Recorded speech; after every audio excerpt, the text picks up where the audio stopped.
मेहनती चींटी की कहानी। बहुत समय पहले की बात है। एक घने जंगल में चींटियों का एक बड़ा परिवार रहता था। यह परिवार बहुत मेहनती था और पूरे साल बिना रुके काम करता था। इस परिवार की सबसे मेहनती चींटी थी चिंकी। वह छोटी थी लेकिन अपनी समझदारी और परिश्रम के लिए सबकी प्रिय थी। गर्मियों का समय। गर्मियों के दिनों में जंगल में चारों ओर हरियाली थी। पेड़ों पर फल लगे थे, अनाज के खेत लहलहा रहे थे और खाने की कोई कमी नहीं थी। चींटियों की टोली दिन-रात काम में जुटी रहती थी। वे अनाज के दाने इकट्ठा कर अपने बिलों में जमा करती थी, ताकि सर्दियों में खाने की कोई परेशानी न हो।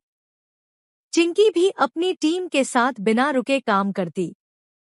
वह एक-एक दाना अपने मजबूत जबड़ों में पकड़कर अपने घर तक ले जाती और बड़े धैर्य से स्टोर करती।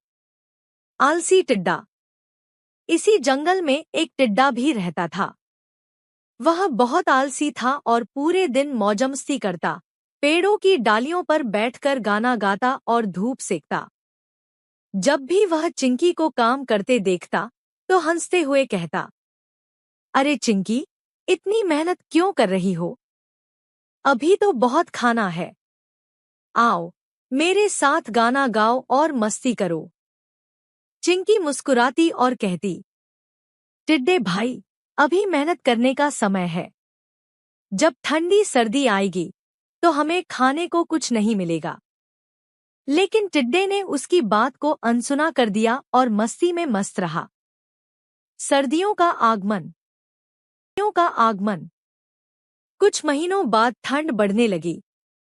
धीरे-धीरे जंगल की हरियाली खत्म हो गई, पेड़ सूखने लगे और अनाज के खेत भी खाली हो गए। चारों ओर बर्फ जमने लगी, जिससे खाना ढूंढना मुश्किल हो गया। अब टिड्डे को अपनी गलती का एहसास हुआ। वह भूख से परेशान होकर जंगल में इधर-उधर खाने की तलाश करने लगा, लेकिन कहीं भी उसे कुछ नहीं मिला। टिड्डे की परेशानी। टिड्डा ठंड में ठिठुरता हुआ सोचने लगा, काश मैंने भी चिंकी की तरह मेहनत की होती।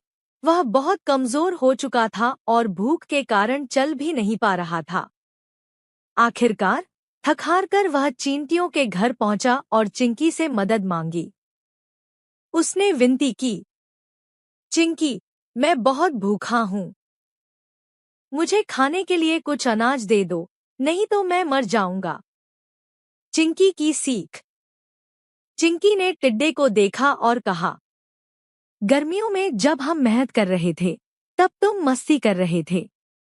अब सर्दी आ गई है और तुम्हारे पास खाने के लिए कुछ भी नहीं है।" टिड्डे की आंखों में आंसू आ गए। उसने सिर झुका लिया और बोला, "मुझे अपनी गलती का एहसास हो गया है। अब मैं कभी आलस्य नहीं करूंगा और मेहनत करूंगा।" चिंकी को टिड्डे पर दया आ गई। उसने उसे कुछ अनाज दिया और कहा, "परिश्रम ही जीवन की सच्ची कुंजी है। अगर तुम्हें भविष्य की चिंता रहती, तो आज तुम्हें दूसरों से मदद नहीं मांगनी पड़ती।" शिक्षा। इस कहानी से हमें यह सीख मिलती है कि हमें समय रहते मेहनत करनी चाहिए। जो लोग मेहनत नहीं करते, वे बाद में मुश्किल में पड़ जाते हैं।